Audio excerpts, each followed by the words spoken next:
You can add and manage quotes for your projects in PJM.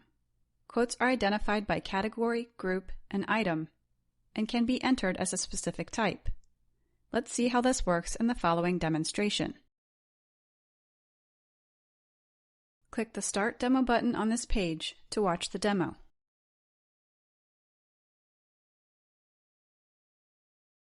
From here, I'm going to go straight into the quote.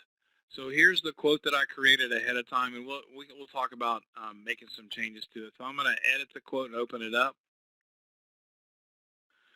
So here is the category so we break a quote down into three sections, into the category, and then the groups within that category, and then the items that are inside of that group. So in this case, I have let me first start out at the beginning, which is the quote header, right? So all this information came over from the project itself. So when I hit new, add a new quote, it brought over the engineer and the salesperson, the estimator, and all this other information. It also gave me ability to make this a certain kind of quote within that project. And again, it can have its own status within that project. So we can actually see that this job actually got bought and it was marked as awarded automatically. So it can also do each line and say which lines got brought over, which lines didn't get brought over, so we can run some analysis on how much I quoted somebody to how much actually got converted to orders. And then each quote can you can have a master quote, and then you can have other quotes underneath it that you don't necessarily want to count when you do your statistics, because we're going to talk a little bit about that too. So going back to my original thought was the category is the building, right, or the lump, maybe it's the base bid or the alternate bid. So it breaks it down. So this is the top tier of it's almost like a group, and then groups become like product groups. In this case, it's going to be the load of the 2-footing insulation, right? And then we have the items that are inside that group. And each one of them have its own item number and its own information, and it's pretty easy to just start typing in what you want or adding what you want. But real quick before we go into that, let me go ahead and print this quote out so you see what I'm doing here. When I print a quote out, first of all, it allows me to just preview it. I could just look at it like it is, or I could do print project, and here's where I can actually pick and choose who I want to send this quote out to. I don't have to send it all to them. Maybe I only want to send it to ABC Supply and only Advanced Building and not the other two. So I would turn these two guys on. If I want to preview the quote, I'll hit the preview. I can say, who do I want this quote to look like it's coming from? So right now it looks like it's coming from me, but I could make it come from the salesperson's email, which would be whoever owns Billy Jones. That's who it's going to look like it's coming from. Or if I want to do the quote salesperson, whoever's in the header of the quote, it would look like it's coming from. Or maybe we actually want it to come from the estimator email address. All right, so we can determine where it comes from. We can have different layouts of the quote. So maybe you have multiple divisions that like their quotes looking a little different. So we're able to make different formats for each one of the types of quoting pieces that you have. We can do a quote description. Maybe we want to do a scope on top and turn off the pricing, or we can change it from quotation, right, or whatever we want it to say at the top. It automatically says quotation unless I make a change. And then we have the quote header and the quote footer. So the quote header is what it's at the top of the quote, what it says, and you can actually go in and edit that header and change the verbiage if you wanted to add some more verbiage to it, or maybe you wanted to make sure that this is highlighted or bold or underlined, or maybe even want it to be a different color, right? You can change the color on it and do that kind of thing and save it, or add more detail to it. Maybe you wanted it 60 days and 30 days instead of 30 days, right? So I can do the same thing with the quote footer. In the footer line, it's where the thank you is, and notice how it uses replacement fields. So this is where I was saying it's going to look like it came from the salesperson who owns that contact, or maybe you want it to come from the estimator. So you have all these different replacement fields that you can build in these templates. So these are all templates, and you can have multiple templates that you may want to use. So same thing with the email subject, same thing with the email letter. You might have different email letters that you want to choose from. And each person and each group of persons and each company can have their own defaults on what comes over. And of course you can do some attachments. So if I wanted to put a cut sheet with it, or maybe there's a diagram that I wanted to send with a quote, it would put it here. Actually, let's do send it out. We'll send it to everyone, and I'll hit the print button. So that sends the quote out. Then it also opens up a preview, so we should be able to see that in the PDF.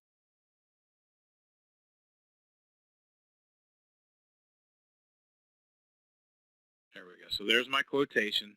It actually puts who the customer is at this point, and then puts the customer's contact name here. It's supposed to be the contact name. I'm not sure why it didn't show up, but this should have said the name. Then we've got the project.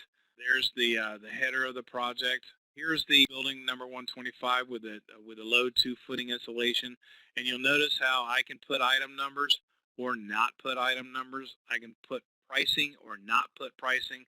I can put subtotal pricing. So if I wanted to load the load 2 footing, I can put a pricing on there or not put pricing, right? Same thing with each one of these loads. And then I've got the total price at the bottom. And then we've got, thank you for the opportunity. The salesperson who owns that contact comes across the bottom. And we can put some verbiage here. And again, that's all part of your templates. And then we have the ability to have conditions of acceptance or terms and conditions that you may want to go out with each one of your quotes. We actually have one customer that helped us do a signature, an electronic signature. So you could have an electronic signature page on this and then have the customer sign it, sends it to the salesperson to get countersigned, and does the whole legal documentation type of thing.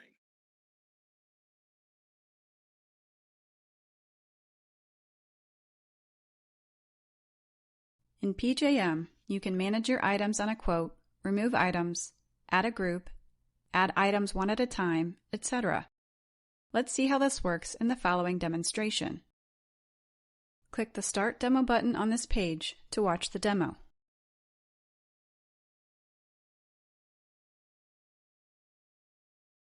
On this group, I don't want to print items.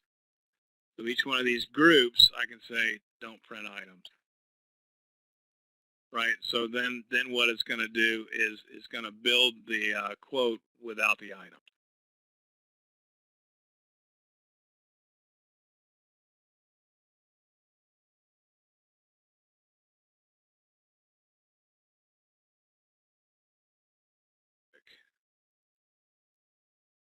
I mean, there's a lot of flexibility. That's the beauty of it all, right? So depending on how you like to send it out most of the time, you can make the system do it for you. If I don't want to do that, and I don't want to print this price per.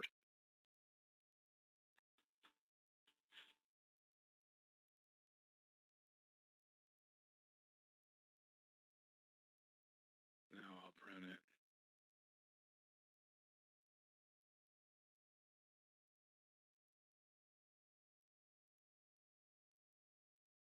All right, so that's the one I just printed out. Notice how it has the subtotal. Now I just took away those subtotals. So here, this one will load up here in a second. Maybe we don't want this stuff on here, right? So we can clean that all up, and maybe we don't want a grand total, that kind of thing. I would like to have a summary page at the top. So before we get to, where we have all the items listed, but I want to list at the top of the quote that page that we just looked at, right? So I want the groups with a total, the groups with a total, groups with a total, and then break it all down behind it. So I can add items, one at a time. I can add a new group here. So if I was down here and I wanted to add a new group, I can hit the plus button. And maybe I want to pull in a group this time. And I'll say, what kind of group do I want? So I can have groups preloaded here, or I can put one in on the fly. I don't have to use one of these. The advantage of using one of these, though, is I can have it preloaded for me. So if I wanted to bring in this load X floor, bring it in, and then it will bring in the items sort of like a Chinese menu saying, what do I want to have on this, right? So, or I can change quantities. Maybe I don't want this guy, but I want these other 3, or, you could have 50 items here and pick and choose what you want. We can have them defaulted to off, and you turn on the ones you want and bring them in. And then once you do that, it brings it over. And it asks me, do I want to bring in the pricing that I have set up in my PJM system, or do I want to bring over current pricing of the ERP? So if I say, yes, I want to bring over current pricing, it's going to go out, search the warehouse that this particular order is from, and then bring over the current pricing. So when I brought that over, all it did was it updated the cost into the quote itself. And if it was different than what was in the ERP, it would mark every item as a special. It would try to order it separately if I did it that way. I'm going to go ahead and add a new, actually this guy here. If I click on this little warehouse guy, it'll go out and tell me every warehouse that it's in and what I have available, what my list price and what my cost is. So right now I only have it in the warehouse that I'm in, but if it was in warehouse 20, I could click on this line, it'll bring over that $22 cost, and then it will, if it was a different warehouse, it would make it a stock or a warehouse transfer at that point, a WT. Again, if it were to be released. Right now we're just talking about quotes. But if I wanted to bring over that quote from a different warehouse, I could do that. One thing I did want to show you too on these groups, maybe more for the direct ship type of stuff, is I can load up a group called Load for First Floor Framing and put a cost and a sell price on the group only, and then pull in all these items underneath it with no pricing and no costing and just quantities. So when it goes out to the ERP, it creates an item for this first floor framing, a non-stocked item, and then it creates a non-stocked item for each one of these items with no cost, no sell price. And it actually autofills 0.0001 into the ERP. The way that we've done these other groups, where you see the group, you'll see there's no lot. This will never ship, right, because there's nothing in here. But these items will ship, and it makes up that dollar amount. Okay, some other things I wanted to mention too. You could put full description in here into this group. So let's say, for instance, we don't necessarily want to show them all these items, but you can go into this group and you can open up this selection and just start typing. Put in, full description, cut and paste, whatever you want in there. It can be web addresses. You can change the font on this stuff. You can really make things pop a little bit. Right, so that's a nice little feature to be able to, give it full descriptions. And we have that same box for every item.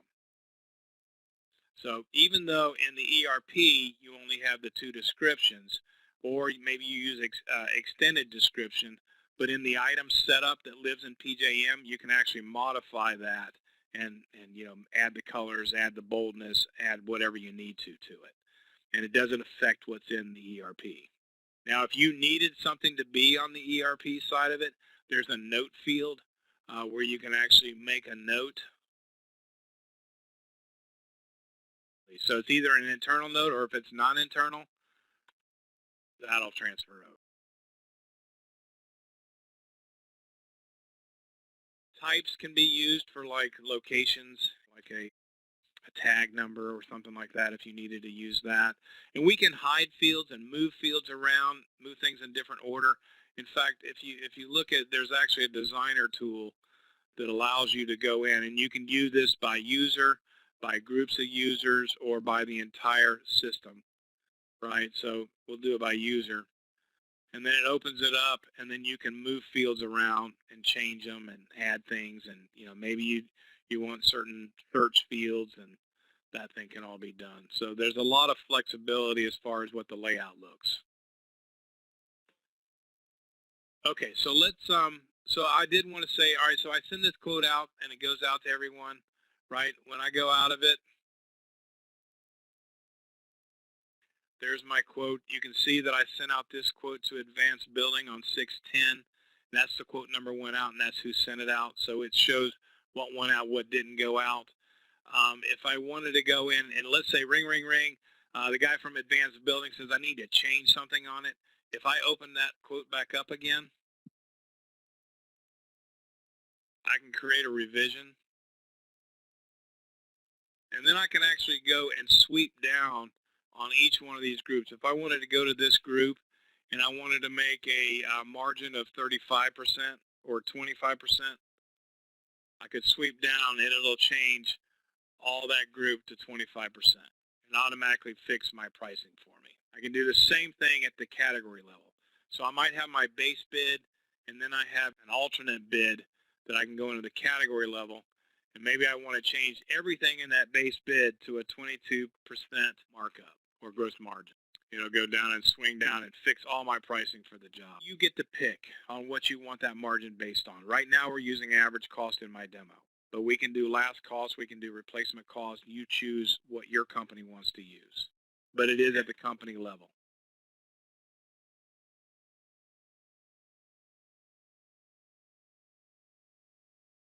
You can manage jobs in PJM, add jobs, award jobs from a sales order, import quotes to a job, etc. Let's see how this works in the following demonstration. Click the Start Demo button on this page to watch the demo.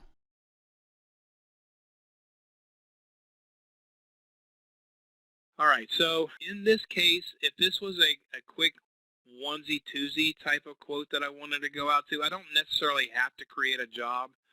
This little star right here will allow me to award to a sales order straight from here.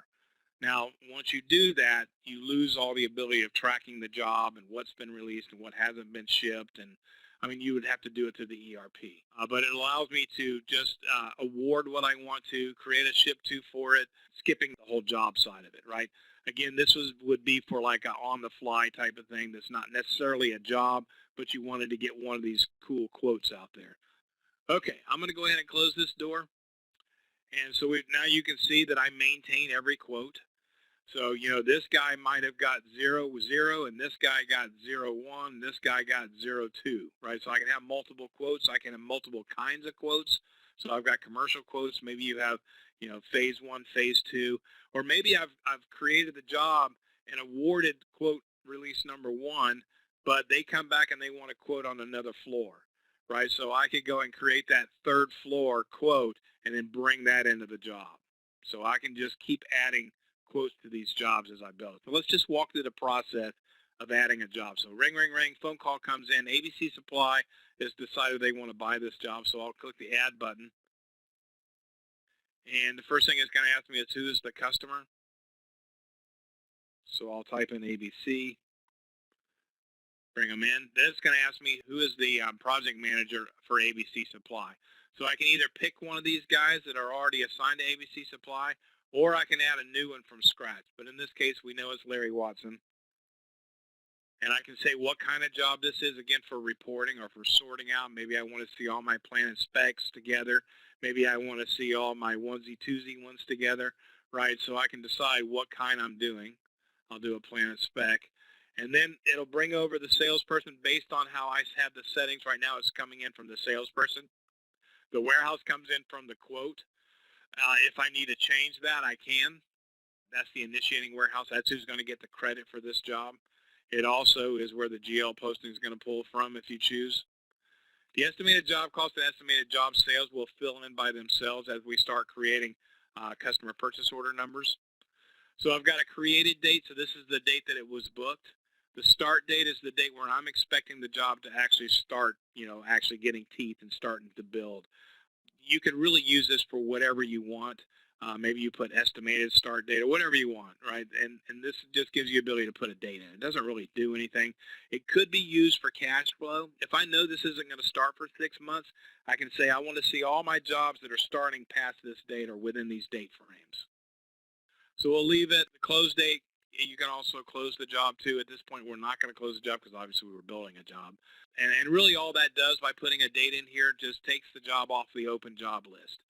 If I choose to open a job back up, it can close by itself again based on criteria that the accounting department sets, and it can auto close. But a sales guy would never get in here and close a job by himself. He may open one, but he would never close one. The customer primary purchase order number, so they give you a number, you put that number in, and it's for $150,000. And then it gives me a place to estimate what I think the cost is going to be on this purchase order. So I'm thinking it's going to be around 20%, so let's just say it's going to be about 140. So obviously I'm going to use a little bit better calculations on that. I'll know what I quoted it at. I don't bring it in from the quote just because I don't want garbage in, garbage out, right? If that quote is wrong, I want to balance out what I bring in from that quote to what I said it was going to be. I can always go back and maintain this, but this number is a little more fluid than the top number, right? The top number is what my customer gave me for that PO number. Now, if I needed to add more purchase order numbers, I can go into the customer POs and add another purchase order number. Maybe it's 2233558889-01, right? And it's for another $1,000 at an $800 cost. And then this is maybe for some add-ons of whatever type, or per billy, right? Whatever note we want to do to track what these purchase orders are that they give me. Now, a change order is a little bit different. A change order would assume I'm going to use that same purchase order number, but something changed on it, right? So I can go into this. I can put in that same number, 2233558889, tab, and you'll notice how it marks it as a change order automatically. I'm going to add another $500 to it at a $300 cost, and this is a change order per gym. And now you'll see at the bottom of the screen, it gives me my total amount, my total cost now. And then when I start releasing against that PO, it'll tell me how much I've released against it and then how much I have left. It allows me to do temporary purchase order numbers. So if for some reason I don't know what the purchase order number is right this minute, I can mark it as a temporary and go back and change it later and then update the ERP and update all the change orders, purchase orders at that point. The contacts came over from the quote itself. So if I didn't have the engineer when I was in the quote, I can add it here, or owner or contractor. And this actually creates the ship to and pulls it into SX and puts the owner in there and puts the general contractor automatically in there for me under the job tab. So let's go back to the header. So I've got this information in. I go down to the actual job address. So this is 125 West Street. Okay, this is Dallas, Texas, 32589. All right, so it gives me the ability to put in the street address. Now, it pulled over the taxing information based on my customer. I could change it here if I wanted to, or mark it as non-taxable and give it a reason and a certificate number. Again, that can be locked out by security if you don't want people changing that. We built a workflow to create a ship to, and then it will put the ship to on hold. It will notify the accounting person that this ship to was created. It will automatically fill in the $150,000 into the ship to, and then once the accounting person approves it or changes the amount or whatever they do to it, it then sends an email to the salesperson letting them know that the job's been approved and they can go ahead and start releasing against it. It'll still let them build the job. It'll let them pull in the quotes. It'll let them to do everything but release it to the ERP, which creates the purchase order and keeps it going. All right, so once I get that and I hit save, it goes out and creates a ship to in the ERP for ABC for ship to number 164301, which is the job number, and it names it Eatonville Building on the ship to. And again, if we have the ship to workflow turned on, it will do what I just described.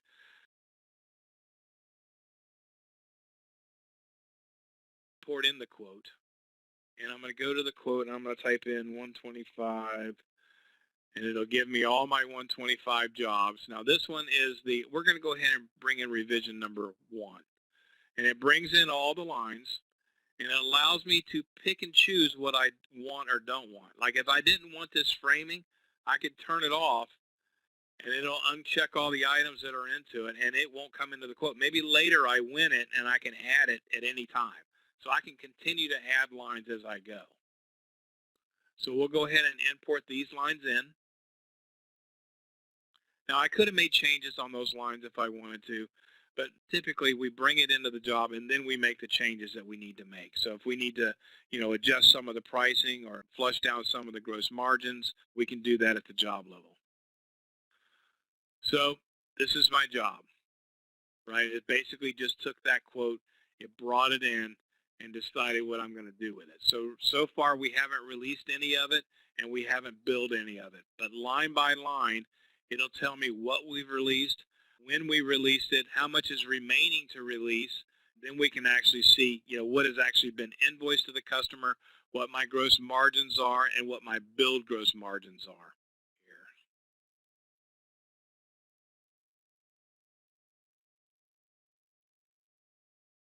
So once we do that, now my accounting department told me that I was approved.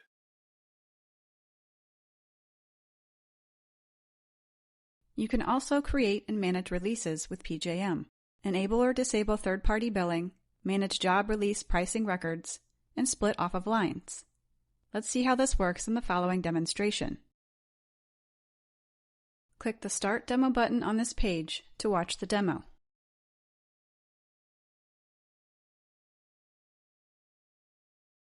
So we're going to actually create releases. So I'm going to go to this Release tab right here.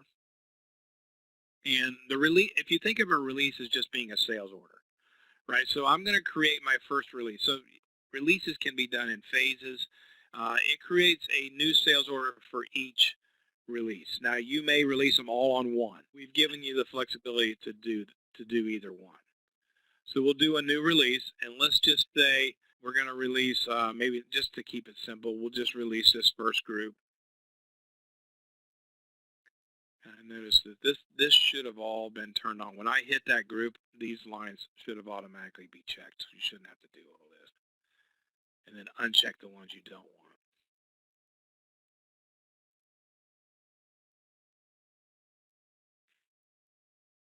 All right, so we're going to release this all in one order. So we're going to release this group for this amount. Now, we don't necessarily want it. That's why it didn't come all over, because those actually are not hooked. You don't want to actually bring in the group because that would double up your sell price. All right, so we only want to bring in these items. So we're going to go ahead and award it.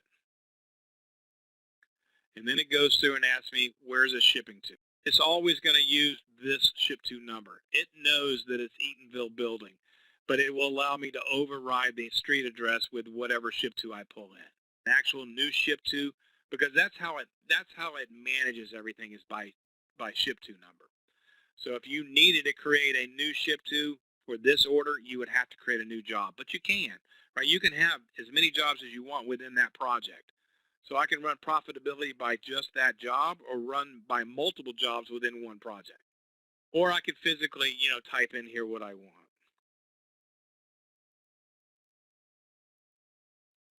Now, depending on what kind of security you give your salespeople on whether they can change these or not, typically we don't let them change that, but we could open it up if we needed to. Third-party billing allows me to bill somebody other than ABC Supply. So if I turn this on, I can now go in here and bill any one of my other customers. And what it would do is it actually would go out and create a ship to 164301 Eaton building for each one of these customers that I choose to do third-party billing. So this can come into play where you want to bill maybe the hospital instead of the contractor for whatever you're ordering. But you still want to give the contractor the credit for the job. All right, so I'm going to turn off third-party billing. And I'm going to hit, you can do shipping instructions, right? Blah, blah, blah, blah, blah. Ship it before here. Hit award. Now this is where it asks me, do I want to create a pricing record for this release? If I say yes, it will open up a box that says, as a default, I think I put in 90 days as the default, but the start date is today, and then it will end at whatever date that I put in here is how good this job is good for. So this will have the ship to ID and the customer that this pricing record belongs to. And if I needed to change, maybe I actually wanted this one to be a little longer, right? I can change the date here for this item. All right, so I'll go ahead and hit save, and it'll bring it over. It takes a little longer on this kind of stuff because it's actually going into the ERP, creating this stuff all with BODs and API calls. So it does take a couple seconds. Okay, so we do want to award the release. So there's the release. It came up with sales order number 2562-00. So in SX, you'll see these items that are out there. You'll ship them and bill them as normal. And when those things happen, you can actually This is for more direct ship stuff. If you wanted a manufacturer's order number, estimated ship date, carrier number, tracking number, that kind of stuff that you may want to plug into here as you get acknowledgments from your vendors, you can do that kind of thing and then run a report, or even run these as customer-facing reports with this kind of tracking information on them as you're going. So in just a few seconds, though, we should see, all right, so these were all put on hold. It did create a purchase order number for each one of these. So if I needed to print the purchase order number, I could print the purchase order number from here. Let me see, that should refresh too. Just to show you what it does, I can do some release notes. The header, if I needed to go back in and change it to a different purchase order number, I could. If I needed to change the ship to address on it, I could, and then update it. The acknowledgement print allows me to just print an acknowledgement and send it to my customer straight from here. Now keep in mind, I haven't even touched SX yet. So I don't even have to have an SX license to use PJM. So it pulls over. That allows you to do that kind of thing. And then purchase orders. I can make purchase order notes. So if I want the purchasing department to see an urgent note, it will do that for me. I could print purchase orders from here. If I had multiple purchase orders, it would pop up a screen and say, which purchase orders do I want to print? In this case, I only used one vendor, so I only see one purchase order, and it prints it out. And the nice thing about this too is these purchase orders that are coming out of my job system can be different than the ones coming out of the ERP. So if you want to put something on your job purchase orders that you don't necessarily want to put on your ERP, same thing with acknowledgments. Anything that we can print out of PJM, we can modify and change however we want. This is not the actual purchase order from the ERP, although it looks like it.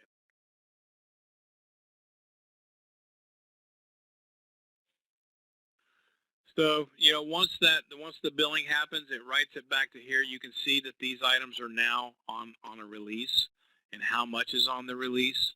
So as they ship, it'll start, this actually should say ship quantity, ship cost, and then the billing is at the end. And it'll tell you what's remaining once it actually bills. So one of the nice things too is you can split off of lines. So if I wanted to actually split this 500 into 250, 250, I can go into the split and I can go find the one that I want to split. And then I'll change the split here to 250. And I'm going to just hit apply split.